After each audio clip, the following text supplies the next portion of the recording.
Wrestling fans around the corner, around the world, I'm Dan Marty. I'm Barry Darso. Our brand new Wrestling Insiders special edition is coming up next.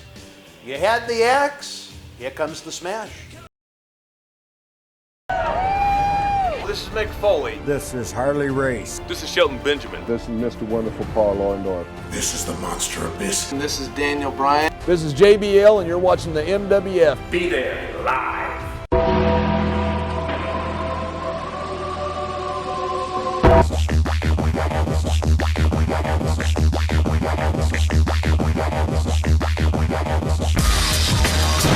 Wrestling fans, welcome back to another Wrestling Insiders. Dan Marty, very personally happy to be joined by my friend Barry Darso, known to you as Demolition Smash, known to me as, you know what the story reminds me of? What's that? I did some work with, you remember Red Cohen, right?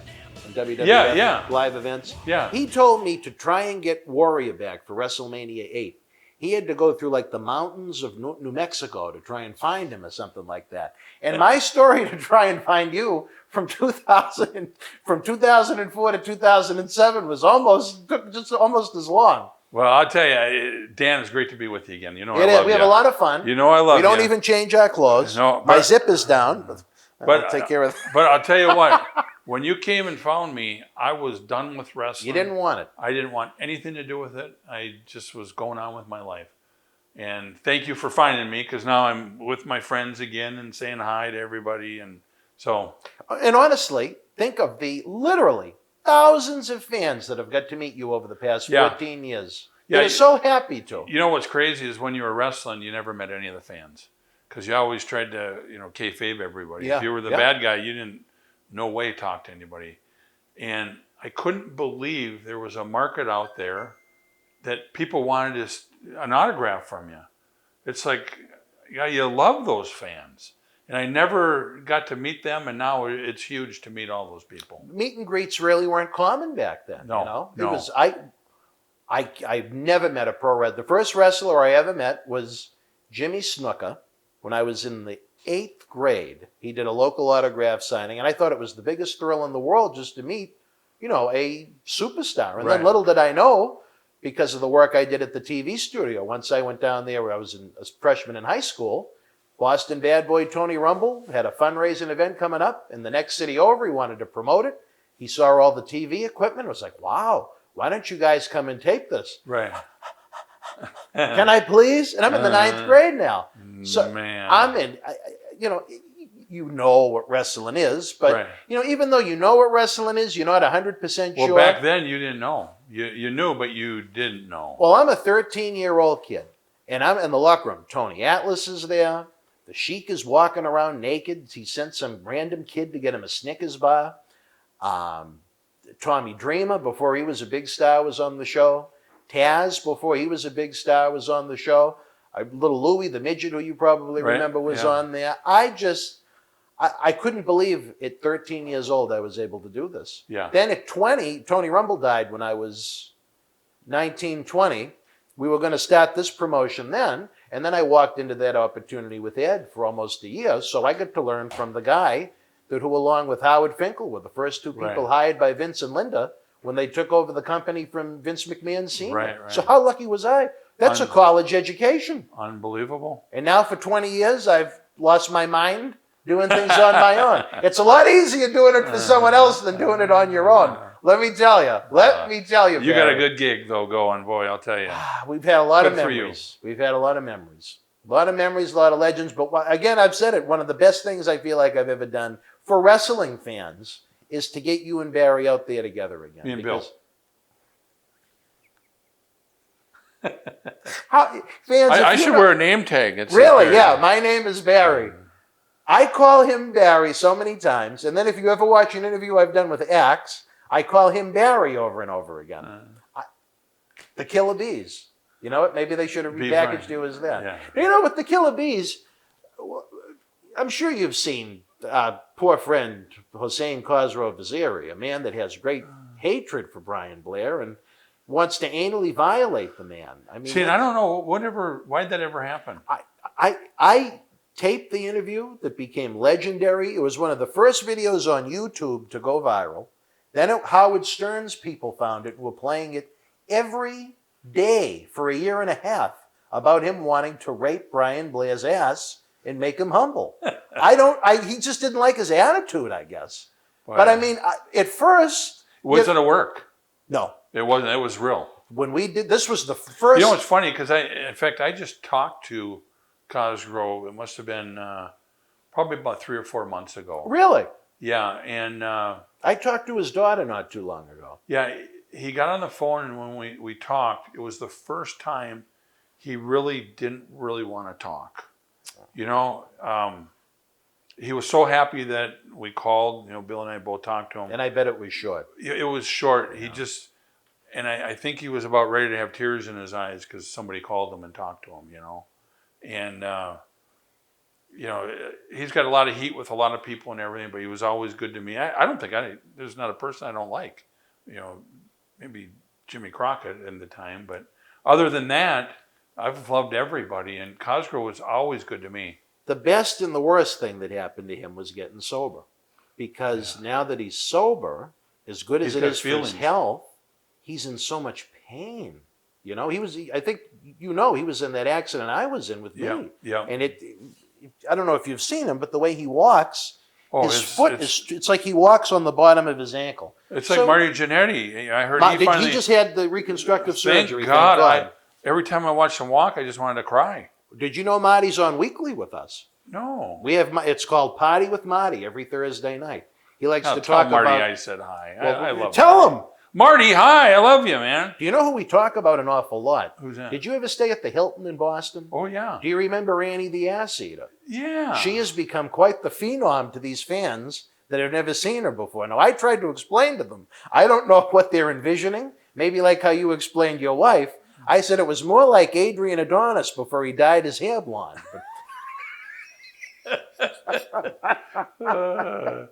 You know what happened? Marty's going to get a kick out of this. You know what happened at the Hilton one time? What? I was sicker than a dog. I mean, I had a fever. It was one of those deals where you're on the road for about a month at a time. And so I go to bed early, and all of a sudden there's a knock at the door. And I'm going, oh, who in the heck's at the door? Oh, I said, go away. I don't want you. You know? Well, all I hear is, get up. And I thought, damn, it's Andre the Giant. I'm getting up. So I got dressed. I said, Andre, what are you doing? I said, I'm sicker than a dog. I got to get some sleep. I've been up every night. We've had a long trip. He says, you need to come to the bar, you know. I said, Andre, please. He goes, you come to the bar. And I said, I'll be at the bar, right? You couldn't say no. No. So I get dressed. I'm hacking and coughing. I get down to the bar, and there's Glenn Campbell. He introduced me to Glenn Campbell. What was he doing there? He was just did a gig staying somewhere. there? Oh, really? Introduced me to Glenn Campbell. Isn't that weird? I bet you weren't expecting that when you got the knock at the door. You know, we play cards all the time, and then Glenn Campbell coming. I always say, he's my favorite. I love Glenn Campbell. You know, I'm the lineman for the county, you know, all this stuff, and he just laughed. Well, he knew Glenn Campbell, and he introduced me to Glenn Campbell. And he just happened to be in Boston the same night as you guys. Yeah, and Andre was there, and they were drinking together, and he came all the way up to get me to meet Glenn Campbell. Isn't that thoughtful? Is that unbelievable? That's what a life you've had. I don't know why you haven't ever tried to put together a book. I can't remember all the stuff, you know. Well, it probably But take when a you lot said of prodding. Hilton, yeah, I just went, Andre the Giant. How do you forget Andre the Giant banging on your door? Right. Get up, you know. I thought you were going to go in a different direction with it. I mean, if Annie tried to do that to Andre, it looked like she was going into a cave or something. Oh, man. Oh, Marty, you're going to get a kick out of that one, I know, buddy. But how the hell did we have? Oh, we started with the Sheik and Brian Blair, but yeah, you know, and that was a real deal. Yeah, he hates Brian Blair. Well, and then the Ultimate Warrior, he hated the Ultimate Warrior too. If you know, I hate to say it, but I don't. Where WWE is so PC, I don't know how they haven't come across the clips of the interviews he's done with us and not thrown him out of the Hall of Fame like they did Hogan and whatnot, just because of the. You know, the language and the topics that he's used. You know what I mean? I mean, he wanted to rape Hogan. He wanted to rape Warrior. He wanted to rape Brian Blair. I'm glad he didn't want to do that to me. He wanted to, as revenge. Right. I don't know if you ever saw the video, but an autograph signing, you know, the Sheik has his little handlers and whatnot. And they thought, oh boy, we'll make a little extra money if we get a picture of Sheik and Warrior together. Well, Warrior saw him and wanted absolutely nothing to do with him. Right. So the Sheik got pissed, slapped the guy that brought him in for the autograph signing, and wandered away. Well, the Warrior went online and said the Sheik hit like a woman and so on and so forth. Then the Sheik said, I could see the Sheik just turning red. When your daughters turn 18, they're going to tell the Ultimate Warrior, I have a 10-inch Iranian prick. And I said, oh. And it... With him, though, you'd either have the most fun you'd ever have, or if he was in one of the moods, it was a nightmare. There was hit or miss. When he was in a good mood, he was so much fun.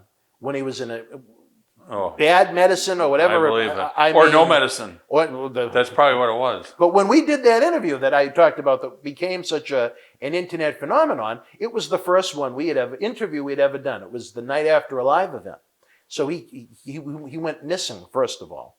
He was a missing Sheik because he went out with one of the indie guys that got him the medicine. Right. And they put the room under his name.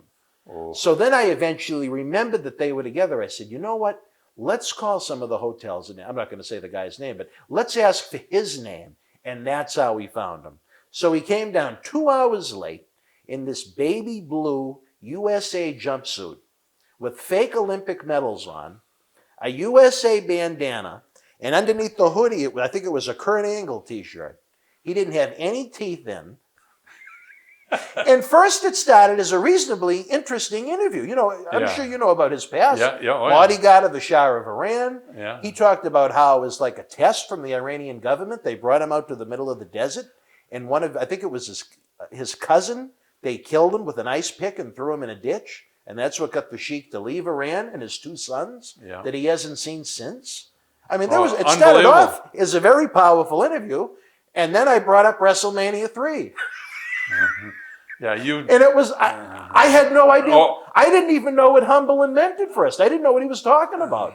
And then I learned in Iran, that is a form of punishment. I don't know what sin you have to perform or what law you have to break, but it's not considered to be a homosexual act if you're the one doing the humbling. So he wanted this revenge on Brian Blair for whatever misdeed that Brian Blair did to him, which I still don't know what it is, other than he felt a little slighted at some point. But I mean, to me, that would... It had to be something they did in the ring. I would really have to dislike someone to want to do that. Right. First time I met Sheik was when I was in the Atlanta territory. We were making the trip. Was he Iron Sheik then? Yeah. Okay. We were up in Ohio or something, and I met him, and because I grew up with Brad Ringlands and everything, immediately I became friends with the Sheik. Oh, he loves him. Yep. Yeah, so, you know, the conversations back and forth to Brad about the Sheik and this and that, I was kind of the middle guy. So that's how I got to be friends with Sheik to start with. And he was great. Yeah. The funny thing is... And was he in shape back then? Oh, my God. Oh. He was a machine. Oh. He was a machine. Yeah. You talk about a shooter or a hooker, him in his prime, no way.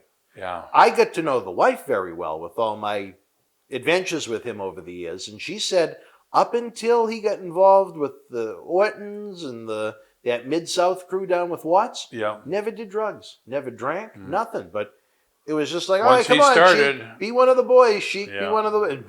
He became one of the boys, all right. Yeah, and it's too bad. Bad temptations. There's so many people that would, almost like with you, there's so many people that want to see him, but it's just so hard for him to get to move around. Yeah. You know what I mean? He's almost 80 years old at this point. Yeah, and he just doesn't want to talk to anybody now, I don't think. And the funny thing is, the fans still come across the interviews that we did daily, and they want more of them, but they don't understand the Sheik of 2021 is not the Sheik of 2004. So does he come out at all anymore? No. Well, you know what? If he gets a big, like a 5-digit booking at one of those, like a WrestleMania weekend, then he would come. They'll coax him out, but I mean, he can't even, his family has to go with him. Well, he can't walk anymore. No. And it was what great was the last time they did WrestleCon, where it was canceled last year, but in 2019, we were leaving. Tony, and funny enough, I mentioned my first show that I ever worked back in 93, Atlas and the Sheik. Tony was with us, and the WrestleCon brought in the Sheik, who did $50 autographs for 2 days nonstop, the money they made off of them. But Tony and I went down to see him. They stopped the line. He teed up. I mean, it was a very, very nice moment. And to me, it meant a lot just because those were the two guys that my first night in, those were Tony Rumpel's two headliners. And funny enough, both of those two guys were on the very first live event I ever attended as a little 6-year-old, me at the Old Garden. Something? So it's interesting how it all works itself out sometimes. You've had a good life. I've had an interesting life. Yeah. I could have done without becoming blown up and handicapped at the age of 24, but you know what? I look at it like this. Would I rather it have happened to me or the kids? Right. If I could take one for the team over them, I'll take it every day, is the way I look at it. But that's a different story for a different time as we continue the journey down professional wrestling. You mentioned how much you enjoyed the Boston Garden. Your very first Boston Garden opponents were a team that I considered to be very, very underrated. I don't know what you think, but Haku and Tom of the Islanders. Oh, they were a good tag team. Yeah. They didn't get the push like I thought that they should have gotten. Yeah. Because they were a good tag team together. Yes. You know, we had some good matches with them. In fact, I wanted to work with them more, and we ended up, I can't remember who we worked with after, but I wanted to get a long run with those guys. Yeah, there was never like you had a feud or anything with them. They were just house show matches. It was just a house show match that you had, and I wanted to continue that. But, you know, back then, it was kind of nice. You worked with everybody in house shows. And we got beat, they got beat, and it was just good matches until you did an angle on TV and then took it all the way around. That's when it got really serious, you know. Yeah. And with those guys, it just never got to that point. And I don't know if, you know, maybe they didn't think that we would have good matches or what back then. I don't know. But I enjoyed it. But I was, if that means anything. You know, but Bill and I were really good friends with Haku. And you go on to have that much bigger run in 1990. Yeah. Yeah. But as far as at that point in time goes, no, I just think not even with Demolition, just in general, I thought the Islanders were a very, very good tag team. I would have rather have seen them than Rougeau's or Killer Bees or a team like that. I enjoyed the Islanders. Yeah. Yeah. And I don't know. Usually there's a story behind why they aren't pushing them to get titles and everything, a tag team. They did wind up turning him heel a little bit later in the year, and they did the gimmick where they kidnapped Matilda, the Bulldog's dog. Right. And then, you know, Bobby Heenan was carrying out the dog collar with no dog on it. But Tama was gone within the next year. I don't know. Was Bobby Heenan unbelievable or what? He must have had a lot of laughs. He was the best. I wish we had him for some live events and some of his books that he wrote to promote them. But we never did an interview like this with him. And I think we would have had so much fun. Because just my conversations on the phone with him, as you know, Bobby was a man that enjoyed a cocktail. And I don't know how many times we spoke on the phone. He'd go, hey, you want to know what I think of Tony Schiavone? I go, what, Bobby? And he'd go into the bathroom, flush the toilet. Did I ever tell you a story about me and him going to play golf? Bobby or Tony? Bobby. No.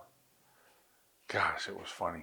We were down here in Tampa. Oh, really? Oh, you lived down here, yeah. So I flew down. We were doing something, and so Bobby called me. Hey, Barry, let's go play some golf. I said, yeah, let's do it. I said, who are we going to play with? And we played with Louie, Pat's husband. Oh, the Baba, yeah. Okay. Louie, and then Gene Okerlund. So wow, we got what a foursome!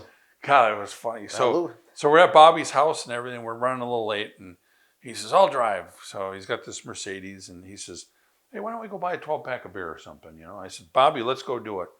So we go to the liquor store. We get out of the car. I go in and buy a couple beers. He buys a 12-pack. We get out to the car. The car's locked.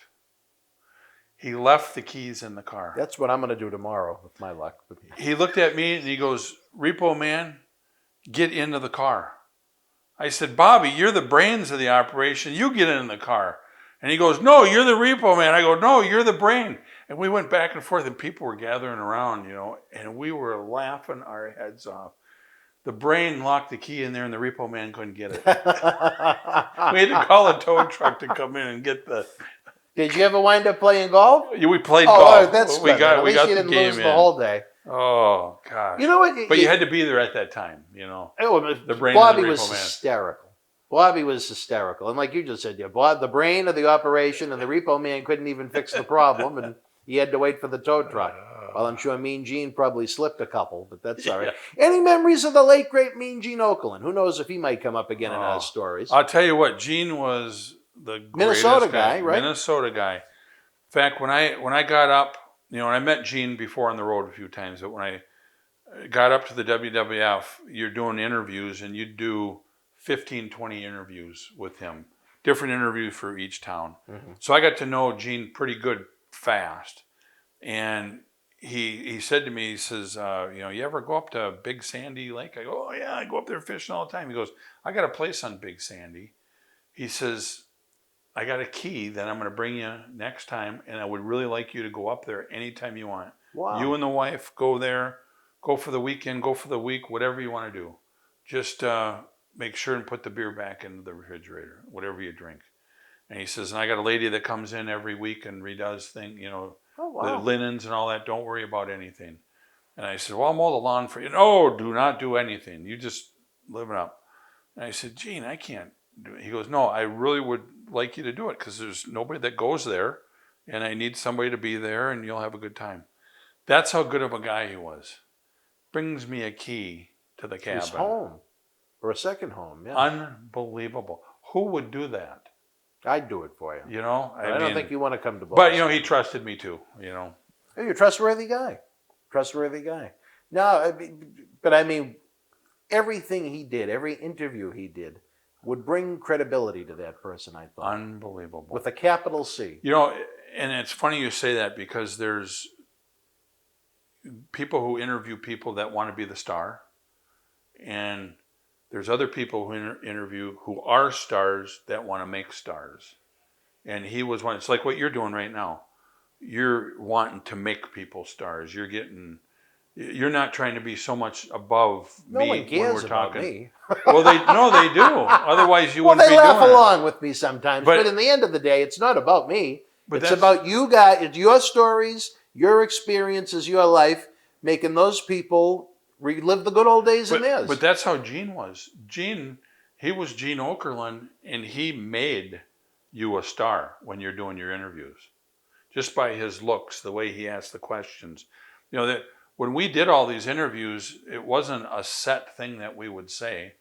Vince would come and he'd say, all right, you guys are going against the Islanders. 155. Tuesday night. You got a, minute and 55 seconds. Yeah. Go to do it, And so then you do it. But Gene, he would ad-lib in there with you on those promos. But when you think about it, he ad-libbed with everybody. Can you imagine how tough a job that was? Hundreds and hundreds of interviews he would do. Oh, my gosh. When Jesse Ventura sued them over the royalties that he felt he was owed from the videotapes, it came out how much him, Bobby, and Gene made because they were considered not just regular talents, but for the commentary work they did. And Gene's salary came out, which was extremely significant, but I think he earned every penny with the amount of work he did for literally every live event, every TV show. I mean, literally every WWE production had a little stamp of Mean Gene somewhere on it. You know what I mean? Well, and what people didn't know is, you're on the road every day for a month. There's 30 days in a month. You got double shots on Saturdays and Sundays. So you needed to do a promo for every one of those towns. So the Demolition would do 36 interviews. Well, if the Demolition did 36, then the Islanders had to do 36. Hulk had to do 50, and these are all with Gene Okerlund. Yep. And a lot of times he would say, yeah, this is Hulk Hogan, and then Hulk would talk for the whole time. But a lot of times he was interacting with you. Unbelievable. He knew how to set the table. Worth every penny they paid him, and they should have even paid him more. And you know what's sad? Another one, not too long before he passed, we had discussed bringing him to the studio.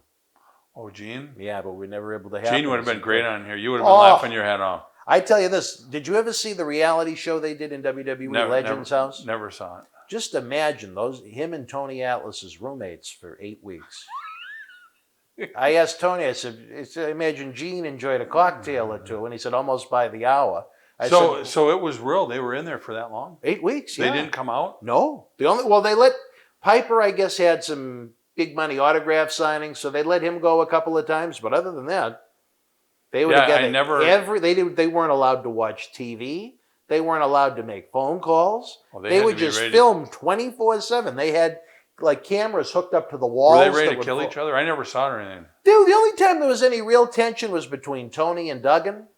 Their personalities clashed a little bit, but there's a lot of drinking, a lot of card playing. You know, they did a lot of nonsense that you see on reality TV.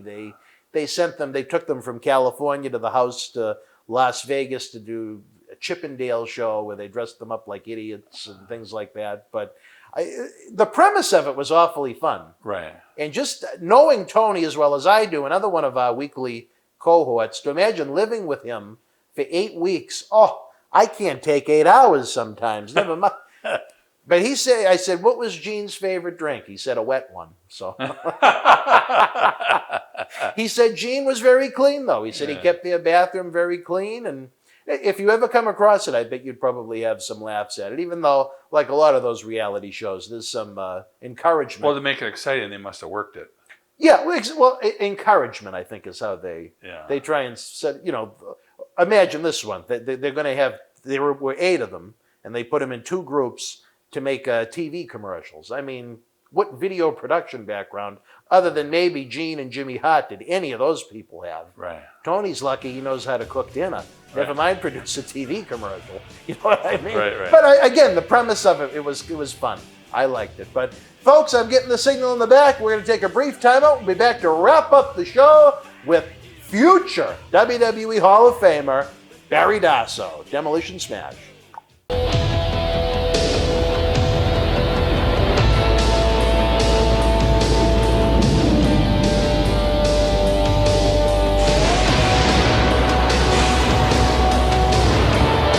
Wrestling fans, welcome back. I'm with a guy that I wish was with us every week, but he's moving further and further away from us. We might have to go up to... No, I'll be closer to you from Boston to But Michigan. the airport is a little...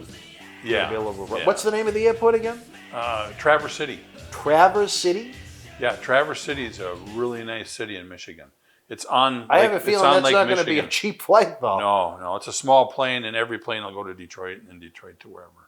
So you're probably talking like a 30-seat plane or something like that? No, I would think even a smaller plane. Oh, really? Who knows? Wow. I don't know. You don't even know. You But haven't done it yet. Traverse City is a really nice city up in Michigan, and it's on Lake Michigan. Have you done the flight when you've gone to see your son before, or do you drive? I drive. It's 10.5 hours from Oh, my Minneapolis God. to there.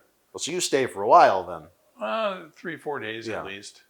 But it's When do you it's make not your- it's not a bad trip anymore. When do you make your official move? I'm hoping to be in Michigan in June. We might have to try and see if we can get you into the studio before that. Then No, get but you for well, a couple. how far is it from Detroit to Boston? That's not. No, I'm Is talking it 12 hours? in a car. Yeah, See, and I'm retired. My wife will be retired, so you want to drive out. we'll to be making Boston. fun trips out around. All right, well, so that would be a good Anytime trip. you're in the Northeast, you know you have an open invitation to our studio. There is so much content with you to cover. If you saw the notes that I have here that we're not even going to come close to hitting, which happens every time because we have great conversation when we You know, get the going. last time I was in Boston, I was a little disappointed in you. Why? What happened? I didn't get any lobster rolls. Well, I didn't have one either, if it makes you feel any better. All right, so we're even then with the twins. The twins and the but I lobster never- rolls are the I same. don't think I ever offered you the lobster roll, though. You offered me the Twins game. Maybe we'll have to go and see a Red Sox game and meet in the middle. Did you Oh. ever go to Fenway? Never been to Fenway. And you want to, I shouldn't even say it on camera, but because of my physical issues, when I get there, you go to the guest Yeah. services and whatnot, and they put me in, not the stadium seats, but in, almost like a folding chair, Right. up against the bullpen. So Oh, you almost nice. feel like you're in the bullpen. And It's anybody awesome. who's with you can Yeah. go? I'm coming to Fenway Park with you. It's really cool. I mean, you feel like there's a little tiny fence, but I mean, you can hear them talking and going back bullshitting with each other, getting ready for strategy for when they go into the game. You don't know necessarily where, if you're going to be in front of the away team's bullpen or the Red Sox bullpen, but that's where they put the handicap people. Oh, So it's man. really cool. That's about one of the only good things that's Well, I come feel of like this. I'm handicapped sometimes. I got to You say, could, I hate, and thank I'm God not trying to be cruel, gotta but you say could thank- probably pass.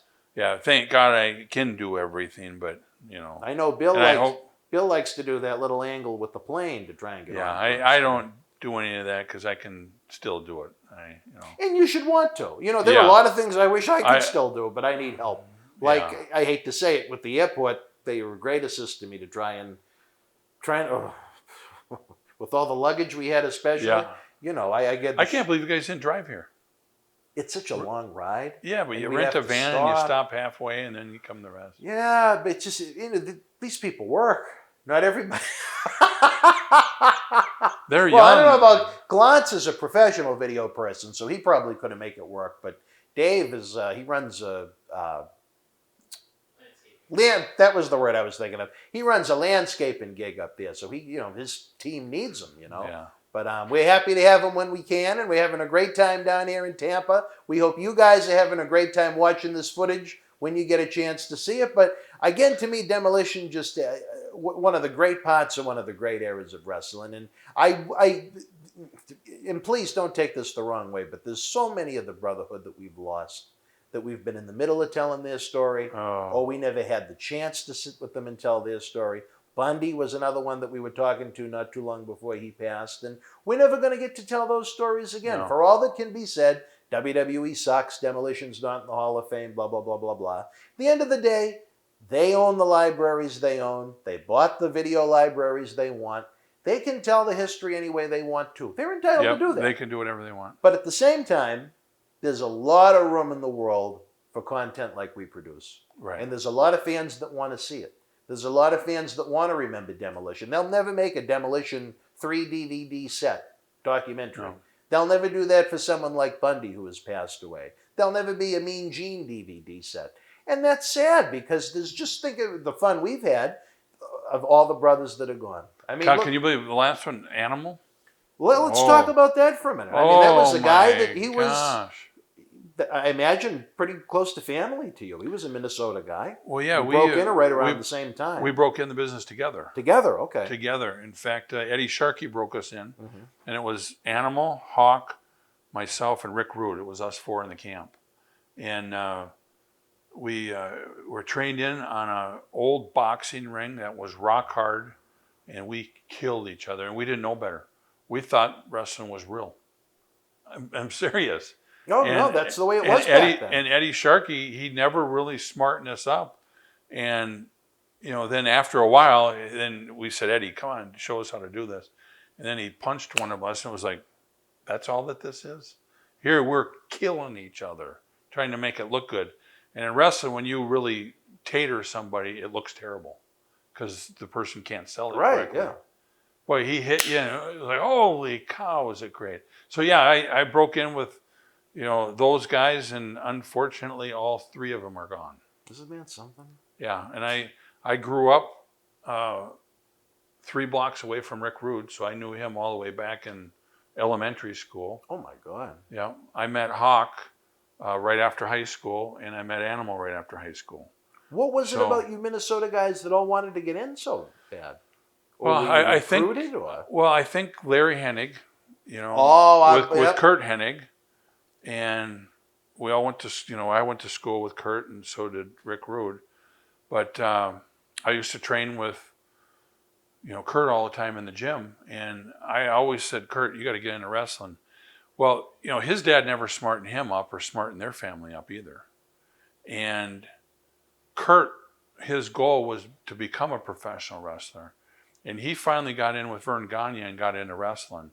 So all of us were kind of like, well, Kurt's in wrestling. Let's, wouldn't it be great to get into wrestling? But when we all started bouncing at the bar, Grandma B's, then Eddie Sharkey was a bartender there. Oh, okay. See, I didn't know that part. Okay. So, and we were all... he was probably frothing at the lips. Look at all these 6'4", 6'5" guys. Yeah, fighting every day in the bar, throwing people out and everything. And so Eddie says, hey, I'm going to have a camp. You guys want to be in? And right away it's like, darn right we want to be in. So that's how we all got trained in. So Animal, I was very close to him and his mom and his dad and his brothers because we used to go over to their house all the time. They had a pool. We'd swim every afternoon after wrestling camp. And that's I like John a lot. He's a good guy. John's a great guy. And Mark, the other brother, Never met him. unbelievable. Mark looks a lot like Joe.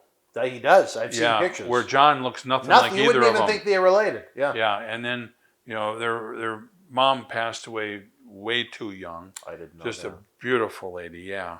But, yeah, just breaking in the business and then, wrestling them in the NWA and, talking to each other back and forth, different things, because we were all close. And our goal was one day to all be in the same territory, and we all were. Yeah. Road Warriors came up to New York. Rick Rude was there. Kurt Hennig was there. Brady Boone. It was a very, very brief period because Rude wound up leaving right around that time. Just a few months after the Road Warriors came into WWF, but it did happen. Yep, Brady Boone was there. Yeah, all of us were in wrestling together, so it was a great time. And then Joe ended up moving and married, and the only time we'd ever see each other is on the road doing these things. Conventions and Fanfest. And I just talked to him not too long ago. He actually came in my shop one day, and he was going to buy a bunch of safety vests and everything for some of the stuff he had. But anyways, we'd talk at a lot of the conventions, and we were just getting ready to start having, Animal and the Demolition together in pictures. We started doing a couple of those. And it was kind of a good combo to be out there for everybody. Fun for the fans. And then when I heard that he passed away, it was just unbelievable. That was one, Bill and I, we were on the road, and we couldn't believe that happened. Because we just talked to him not too long before that. You want to know something that really sucks? I think you recall that you and Bill were booked as part of our Back to the 80s event back in April of last year that's been postponed now all the way out through November of this year. But Joe was featured on that and was going to be with us in the studio. So you never had Joe in the studio? Oh, he's a good one on these things. I think he was interested in trying to come up with a way where we, like with Marty and others that do it weekly, we tape blocks of episodes at a time. Right. It's the only way we can afford to do it. But he watched some of the shows and he was really interested in doing it. And then to have him pass like that out of the blue was really sad because we were in regular communication trying to figure out, we talked about even having him come in advance, at the same time promote the live event, start to tape the talk show series, what I mean? Right. And it's just, he went on that anniversary trip with his new wife, Kim, I believe is her name. And unbelievable. Never came home. Did you know of him to have any ailments or anything? He did, but he kept everything to himself, and I really don't want to get into that, but when you looked at him. Can I ask you this? Was it a complete shock? Complete shock. Oh, okay, so it was. Complete shock. Last time I saw him, I looked at him, I said, Joe, I've never seen you look so good. He was like 250, ripped to the bone, just looked great. And with the face paint on, he didn't look... Right. He could have still fit the bill if he was on TV, He looked fantastic. He just, I think, well, at least in my conversations with him, he felt like he could still contribute to WWE as a coach, a trainer, something down in NXT, or maybe even one of the other groups that are coming along, like AEW. Right. For him to be sitting on the sidelines like that, to me, he seemed frustrated with that. Yeah, and not to take away from all of my other friends that have passed away too, but there's been so many of them. It's almost like when somebody dies, it's like, oh my God, another one died. It's like, why is everybody dying so young? How does it feel to be one of the last of the Minnesota boys? It's unbelievable. I mean, you think of Kurt Hennig. I don't think of him as a 60-year-old guy. I think of the blonde-haired Intercontinental Champion from the 90s. And you just mentioned Rude, who has passed away. Yeah. I think of the guy, doing the hip gyrations back in the 80s. And what's so terrible is everybody has kids. And they, it's just like me with my grandkids. They would be the greatest grandfathers out of anybody, all these guys. They would just love to be with their grandkids. And it's just like me, it's incredible. Thank the big guy up there that you're still with us, and hopefully for a long time. For a long time, hopefully. I'm trying to think Nord, he's still with us. Nord's still with us. Were you close with him? Yep, close with Nord. Wayne Bloom, I talked to Wayne quite a bit. They were a little younger than you guys, though, right? No, Wayne's the same age. Oh, he's around the same age as you? He Okay. went to Cooper High School, and I went to Robbinsdale. Oh, okay. And we were big I keep rivalries. forgetting how young you were when you were in WWF compared to Bill. So there'd be an age difference with him. Yeah, and those guys all came in way after I did. So it seemed like I was kind of the old timer then, you know. But being around Bill and Fuji and all those other guys, I kind of felt like all my friends were older friends. Yeah, right. You know? What about Nails? He was a Minnesota guy. Nails, I talked to him not too long. What a great guy Nails is. Now, why won't he Yeah. come out? I mean, I feel like just- he needs the Barry Darso treatment from me. You know, What do I got to do to get Nails out and get to the studio? Nails is like, he doesn't want anything to do with wrestling. It did him that wrong? In his mind? Well, no, I don't think it did him wrong. I just think that he's got another moved on. life. Yeah. And whenever you talk to him, he's always in a great mood. And, Really? And, you know, I bought a cargo trailer from him about a year ago, and we sat and talked, and it was just great to see him again. Yeah. Phenomenal shape. He probably weighs 270, not fat at all, just ripped and looks good. And he's a tough son of a gun. That's what I've heard. I tell you. I'm glad he's friends with me. We'll get to you know. 1992, Yeah. hopefully at some point. But they were just getting ready to do him and Undertaker, and the fans were. You know, They were hot for it. They just as he had that incident with Vince where he attacked him in the locker room. That month on the WWF magazine, that was the cover, Nails and Undertaker face to face. Right. I think that would have made for, I think right. at a time when business was down because of all those scandals in 92, I think that would have been a feud that would have really helped the house shows, if nothing else. What would somebody pay Nails to come in? See, that's the thing. I mean, I'm sure for him to want to leave the house, he'd want a significant sum of money. At the same time, on the superstar poll, I mean, where would he rank? I mean, just look at the Minnesota guys. I mean, would you put him on par with someone like Berserker as far as star power? I think more people in this day and age would remember Berserker. You know what I mean? Yeah, I don't know. I think if it was the right situation, I think he'd make some really good money. I do too. You know, it's I don't know. Someone gave me his number at one point, and this is 5-6 years ago, I'm thinking. And I sent a text message and left a voicemail, and I never heard back. Yeah, he hears from a lot of people. Yeah, I'm sure. And we just laugh about it. I said, Kevin, you got to get out there. Shit, I don't want to get out there. Why do I want to go out there? You know? Well, you know what? The one thing So I money can doesn't say mean is, everything. tell the man that there's just, for whatever reason, and there's a lot of guys when they look back. I hate, Kamala was one of them. They look back on their career and maybe they wish they never got involved in it. But, I mean, is there anything wrong with leaving the house, going on, what can be almost looked at as a little mini vacation from life, getting a nice payday, and having people tell you they love you for a couple of hours? I mean, there's worse things in life. Yeah. You know what I mean? Yeah, I don't know why. It must have made you feel good once you hit the road again. To have It so does. many people tell you they love you.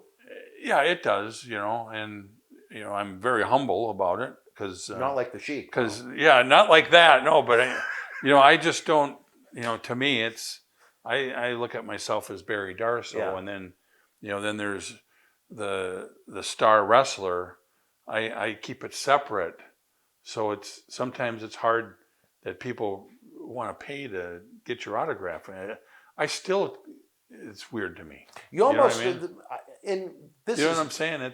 you almost, to me, and this is, you hate to look at the business aspect of it, but you almost hate to have to charge the fans. You know I what do, mean? I really do, but you have to. You have. It's the only way to make the money back from the investment to bring the talent in, the airfare, the hotel, the printing. You hit it right on the nose. I'd rather just meet them and shake run hands into with them on them the street or something. and just say, I don't sign autographs, but hey, I'll give you a hug, and then you don't have to charge anybody. It's too bad it wasn't a little different, but I mean, that's just kind of how what it's evolved into, nostalgia-wise, with the legends and so on. It's just for the fans. You know what they are? They're so happy to meet the legends that it's a good thing. I've been very lucky with my outside business. You did great for yourself. That I haven't had to have the money. You don't need to do it. I don't need to do it. I want to do it. When Bill said, "Hey, we're going to go do something with Dan," it was like, "Let's do it," because I don't do this for nobody. Oh, well, thank you. Hannibal, I like Hannibal. I've done a few with Hannibal. A lot of people probably don't like him, but Hannibal's Not a lot always of been personality. You know? Yeah, but It's I like mean, a rice cake. but when you talk to him, he is a nice guy, you know. He seems like a very nice human being. And It's like, he's really the only one who I've was ever. that guy? What was that movie? Bueller. Yeah. Well, he's not though when you really talk to him, you know. He has a little more personality. Oh, I guess yeah. I haven't seen enough of Oh, him. yeah. I've never met the man. I don't know. Always been good to me, and he's really. You and him are the only ones I've really done any DVDs for. Oh, well, this isn't a DVD, but that's Or what is this now? It's a talk show. Yeah, but you put it on a DVD? Well, no, or anything? people online can get it, but we could make a DVD of it. Well, that's right. Remember, we did the first time you guys came. We made that DVD. And Yeah. You took like 10 of them. You were passing them out like pieces of gum at one point. Everybody's going, God, he's Everybody a star. He wanted is a a demo. star. And it was a nice looking cover. Yeah, it was it a was. really nice looking cover. I remember. Who the hell made that cover for us? Well, whoever it was, they made a nice DVD cover. But that's I've been very lucky. I mean, I've worked hard, but you know, and it's You earned what you had. Yeah. And there's some luck in there with everything, and so It's just, you know what I think, a lot of these weekends, these reunion weekends and such, imagine if so many of the guys that are gone were still here with us. Imagine the fun we'd be having. We'd need to have it'd need to be a longer week. you know, and this is where I'm disappointed in Vince. I have always thought Vince should bring, you know, even guys he hates or doesn't want you around or whatever, somehow get the guys together once or twice or 3 times a year and have a signing for everybody. And, you know, it's quite the club to say that you're a professional wrestler and you were on his TV. You would think it would benefit him, and it would benefit a lot of the guys, because it does make you feel good when you see your friends that you haven't seen forever, and it's not like you're just going to get a plane ticket and go visit somebody. Yeah. You just don't do that. I think. So I don't know why he just, you know, I don't know. I think if they had, aside from WrestleMania, if they had just maybe pick some time in the summertime per se. That's it's what I'm a little saying, further just- aside from WrestleMania, just nothing to do with the current product at all. Just some kind of a Legends weekend. Yeah, you Look know, at how they do the Hall of Fame inductions in Cooperstown for baseball, and Right. in Canton for the NFL Hall of Fame, and they draw huge crowds. Imagine Yeah. if they tried. And you know what? I know. Well, I mean, there's a lot of reasons why the attendance for the Hall of Fame ceremony had been down the past few years, but this year alone, I mean, they put 2 classes in the same night in a building with no people. So I mean, I would just It's think too much. if they're already running a town and you bring in 10 guys or something, yeah. you know, just to sit out in the lobby and meet people, shake hands, and don't charge for pictures, you know, Yeah. pay a guy some money, and doesn't have to be a lot. And then those guys are shaking hands with all the fans and everything. Between I think the fans, it would only help his product out. So and it might bring back some people that it left. might bring back some people to watch the wrestling. And you do that in 50 towns with different people. You're keeping guys working. You're helping Yeah. them generate an income. What's it going to? What you just described? What's that going to add to the overhead of a show? 10, 15 grand combined? Yeah. You know what I mean? Yeah. And you make guys happy, and you make the you fans make them happy. feel good. You make the fans feel good, and then it should make him feel good because he's helping out a few of the guys that Yeah. That really made could- him a lot of money. we could use the made money. him a lot of money Yeah. in his billionaire So, status. so that's kind of where I'm disappointed in Yeah. their product, you know, and but I think different than they do, and It's their and it's company. theirs. At the end of the day, it's up to them. It's but them. We've seen firsthand with the different adventures we've had over the past 14 years. There's a huge demand and a huge interest for the Legends. Well, and then But like we said, so let's say I'm taking the little one to the show. He's a fanatic now. He knows. I told you, saw you guys from YouTube, video games. He's got the action figures. My father hated taking me, but let's just say he was a fan. It's like, Dad, Demolition is coming. Jake the Snake is going to be there. Hacksaw is going to be there. Do you want to cut? It's a current 2021 show, but they're doing a big ceremony with all these legends. I think that would do very well as far as recruiting people that say after the 80s or maybe even after the 90s boom that said, I don't want to watch this anymore.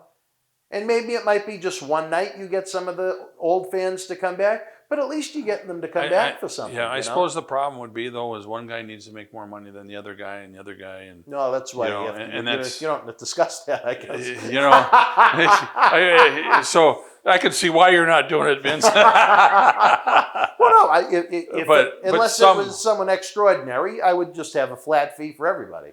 Yeah, I If mean, you want to do it, come on in. You could say, "Hey, Jim Duggan, I'm going to bring you out 4 times a year. Here's what I'm going to pay you. Do you want to do it or not?" Yeah, I think it'd be a lot of fun. You know, I think you'll never get to relive the memories, but at least No. we can. Like I said, that's what's great about these shows. We keep Right. talking about it. And if you, I know you're not a big internet guy, but when the show premieres live online, there's a little box to our right, and the fans, you know, they type in their comments, their thoughts. Sometimes they think they're live and they try and ask questions for interviews that would take Right. months in advance. But anyway, you know, just their love of these eras. Even sometimes all the fans going all the way back to the 70s. Just they Right. loved it. The 80s, the 90s, the Monday Night Wars.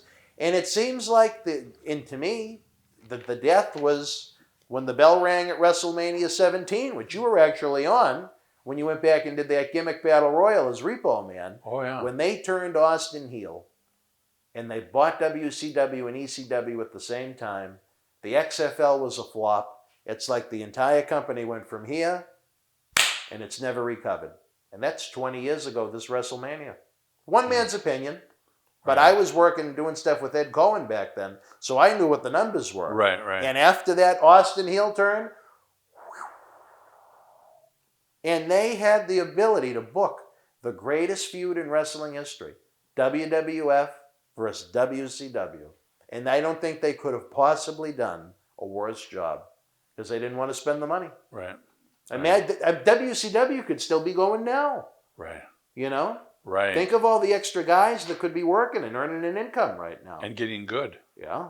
Well, at least there's AEW now. I mean, at least that's another outlet for guys to earn a living. But it's certainly not at this point what WCW was. You know Right. how you Yeah. went back as Hole in One. You know how Yeah. hot it was during the Monday Night Yeah. Wars. Oh yeah. Yeah. But Yeah, it was good. I miss those days, but you know, when I went to WCW, I had a guaranteed contract, and I got paid really good money for not wrestling, and that was when I really hated wrestling. you wanted to work. I wanted to work, and I wanted to be involved in something, and you know, I wasn't just a guy that just wanted to be around, and you know, I needed to work for my money. And And they wouldn't even fly in. well, no, I'd come in and I'd see all the guys and everything, and you know, Eric, I'm ready. I think we'll just, you know, just take it easy, you know. And it was hard, you know. Instead of saying, "Hey, I'm just going to take the money and run," you know. It was like Lanny. He was under contract for 6 years because of Randy, and he had one match in 6 years. He had a lot of time for himself, but we know Yeah. that story. Yeah. The service, but Last time I was with you, you brought that up. Yeah, you did. Well, you know, the good thing is, did you know Lanny moved to Ecuador? I heard he was going. He did. He said more private time, I guess. But he said, before he left, he said to me, the one good thing is, even when I had to quarantine, I was never alone. So all right, wrestling fans, before we lose our minds here, we're just wrapping it up. I can't say enough how nice it's been to see this guy. Oh. If you ever have a chance to meet Demolition at a personal appearance, you say, sometimes you hear, don't meet your heroes. These guys are worth every minute of your time and your expense to actually do it. Top-notch people. I look forward to having Demolition Axe, Bill Eadie with us again soon. Barry, like I said, maybe before you make the big trip up to Michigan, we can get you to Boston so we don't have to break the bank completely on the airfare. But I'll tell you, I would love to. I love Boston, and I really do want a lobster roll. And, do you? And maybe way back then, 20 years ago, I thought it was the greatest. Maybe it's not that good anymore. Kelly's? Kelly's. On Is the that right on beach? Revere Beach? Yep. On the corner. It's still there. That's still there. Oh. You know what? And Teresa's more than welcome to come to it. Oh, But whether she's there or not, we'll go to Kelly's on the beach. I would Because love to. unless it's changed due to coronavirus, it's open pretty late. It's this coronavirus is going to be gone here in the next 4 months. I'm glad you're so confident. I had one shot. The 26th of this month, I get the next one. But then they told me that now the first shot doesn't work for 2 weeks. I don't know how true that is. Well, I don't have it. I need to be doing that from you guys. I'm teasing. But anyways, I would think that pretty much everybody's going to have shots, and this should be gone. Let's just hope, is this wood? Knock on wood that by the time November 13th comes, we can have our big live event. We're going to have it in Boston. It's going to be You're wide confident? open. Oh, it's going to be wide open. All right, well. We're going to be able to go to different countries and everything, especially with the shot. Glantz, what do you think? November 13th, are we going to be able to go live at Memorial Hall? Yeah. He says no. So. How could you not go in November? That's like 2 years of having this. There ain't no way.